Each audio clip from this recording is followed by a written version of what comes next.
หลังจากเวเนซุเอลาเซเลนสกี้เปิดเผยการโจมตีครั้งถัดไปของอเมริกามุ่งเป้าไปที่ปูตินหรือไม่ I do want to ask you about Minnesota, but first, just more on topic. President Zelensky said that he was watching with the rest of the world as you made this order to go and capture Nicolás Maduro. And he said, if that's how it works with dictators, then the United States knows what to do next. Sounds like he wants you to go and capture Vladimir Putin. Would you ever order a mission to go and capture Vladimir Putin? Well, I don't think it's going to be necessary. I think we're going to have I've always had a great relationship with him. I'm very disappointed. I settled 8 wars. I thought this would be in the middle of the pack or maybe one of the easier ones. And I don't know if you know, Peter, the last month they lost 31,000 people, many of them Russian soldiers, and the Russian economy is doing poorly. I think we're going to end up getting it settled. I wish we could have done it quicker because a lot of people are dying, and mostly soldiers. You know, they get hit in Kiev and they get hit a little bit here and there, and people are dying there too.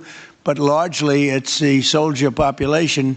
When you have 30,000, 31,000 soldiers dying in a period of a month, 27,000 the month before, 26,000 the month before that, that's bad stuff. So as you know, President Biden gave $350 billion to Ukraine to fight, and we would never get that back, although I did make a rare earth deal to get it back, so we will be getting it back, but shouldn't have done that.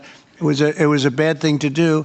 I will say that right now, because I was able to get NATO to up GDP from 2% to 5%, NATO's got a lot of money, and they're paying for everything. We're not losing any money. We're making a lot of money, I guess, if you think of it, because we're selling them military equipment. They're probably giving it to Ukraine.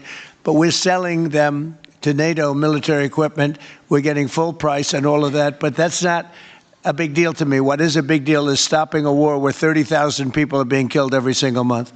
On Minnesota, the vice president yesterday suggested that Renee Good, who was killed by this ICE officer, was part of a broad left-wing network. What has your team told you about this broad left-wing network? Who is in charge of it? Who's part of it? What's it called? Well, I haven't seen the vice president's statement, but he's generally very accurate. I hate to say, look, I watched that yesterday, and there are a lot of different forms to it. But there was a woman screaming, "Shame, shame, shame, shame." She was a agitator, probably a paid agitator, but in my opinion, she was an agitator, a very high-level agitator, so professional. She wouldn't stop screaming.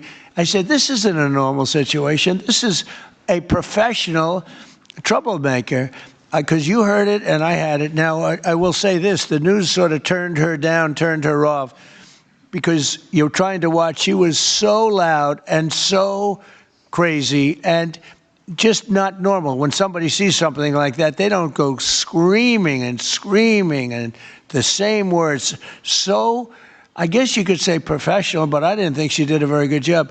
You have agitators, and we will always be protecting ICE, and we're always going to be protecting our Border Patrol and our law enforcement. Yeah. In your conversations with these oil executives today, did you provide any security guarantees so that they can do their work safely in Venezuela? Yeah. And separately, Mr. President, they will have those guarantees, yes. And separately, Mr. President, I'm curious in terms of the future of Venezuela. Do you see Venezuela now led by Delcy Rodriguez as an ally of the U.S.? Is that the way that you view that country right now? Well, right now they seem to be an ally, and I think it'll continue to be an ally, and we don't want to have Russia there. We don't want to have China there. And by the way, we don't want Russia or China going to Greenland, which if we don't take Greenland, you're going to have Russia or China as your next door neighbor. That's not going to happen.